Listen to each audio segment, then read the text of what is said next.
Hello guys, here Whirlpool dishwasher W7F, and today I will tell you about all of the options and functions in this device. So the first function is a power clean, and it means the additional power jets this option provides are more intensive and powerful wash in the lower rack in the specific area. The half load function, of course, if there are not many dishes to be washed, half load is used to save the water, electricity and time.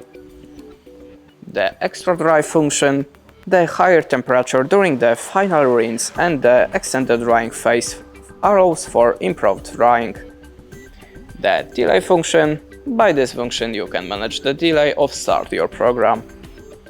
The favorite, of course, by this button you can set your favorite programs.